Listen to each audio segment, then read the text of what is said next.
Welcome back, students. This is the second part of chapter 2, atmosphere. We were studying about the other gases that make up the rest of our atmosphere. So now we will read about water vapor. Water vapor is the gaseous form of water present in the atmosphere. So what is water vapor? Gaseous form of water that is present where? It is present in the atmosphere. And its presence in the atmosphere, though in small quantities, plays a crucial role, means plays a very important, vital role.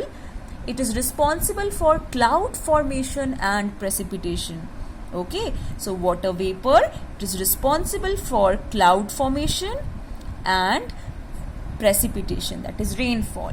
The maximum amount of water vapor is found in hot, wet regions. So maximum amount of water vapor, where is it found? Where is it present? In hot, wet regions that are hot, wet, and the least amount is found in the dry regions. It is an important component of the atmosphere. So water vapor is an important component of the atmosphere. Why? Because it determines the weather of a place at a given time. So water vapor, it helps in determining the weather of a place at a given time. It is responsible for fog formation during early morning hours. So water vapor, it is even responsible for fog formation during early morning hours in winter, and for the sultry feeling near coastal regions during summer. Water vapor is generated how? It is generated through number 1, evaporation and transpiration.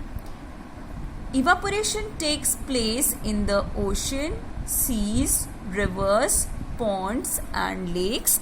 So the water that is present in the ocean, seas, rivers, ponds and lakes, okay, they form water vapor and they move up, they evaporate, while transpiration takes place in plants.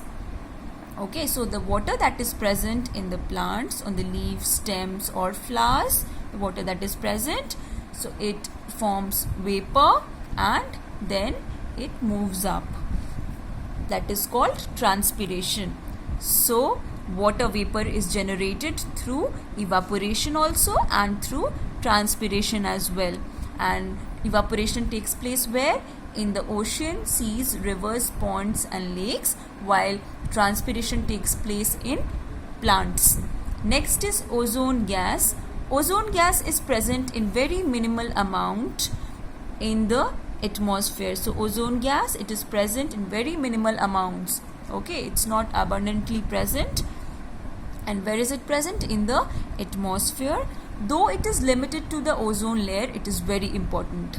So ozone gas, it is present in the ozone layer and it is very important.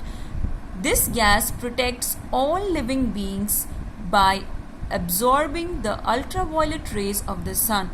So this ozone gas, what is its function? Is it absorbs the ultraviolet rays of the sun. Okay. Without the ozone gas, existence of human beings and plants on the earth's surface would not have been possible. Okay, so existence of living beings and plants on the earth's surface is possible. One reason for that is ozone layer or the ozone gas that is present. Next is argon. Argon is an inert gas. Inert gas means a gas that is generally non-reactive with other substances. Okay, so argon is an inert gas that does not interact with any chemicals on the earth or in the atmosphere. When one chemical reacts with other chemical, it is usually done by the exchange of an electron from the shell of one chemical element to the shell of another chemical element. And the outer shell of argon, please remember, is filled with all the electrons it can hold and therefore does not react with anything. So argon is an inert gas, a gas that is generally non-reactive with other substances. Next is dust particles. Dust particles are found in the form of sand, smoke and oceanic salt. And where is it found? In the atmosphere. And these dust particles help in the condensation of water vapor, as water vapor gets condensed into droplets. So these dust particles, how are they helpful? They help in the condensation of water vapor. Okay, and due to this process the clouds are formed and then precipitation is made possible. Rainfall happens.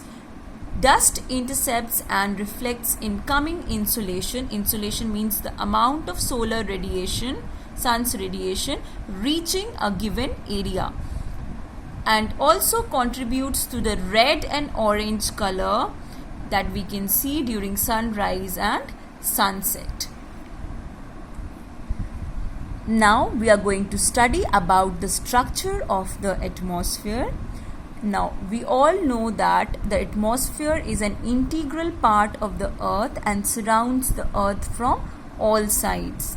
Okay, and atmosphere, it consists of zones or layers, okay, that are arranged like spherical shells. And our atmosphere is divided into 5 layers, and this division is done on the basis of temperature and altitude above the earth's surface. Each zone has its own physical and chemical characteristics that we will study in detail, and properties, for example density, pressure, temperature. So let's first study about the names of the 5 layers. Number 1 is troposphere, number 2 is stratosphere, number 3 is mesosphere, and number 4 is thermosphere, that is ionosphere, and number 5 is exosphere. Okay, so here they have given the layers of the atmosphere. You can see here troposphere, then is stratosphere, mesosphere, thermosphere, and finally exosphere.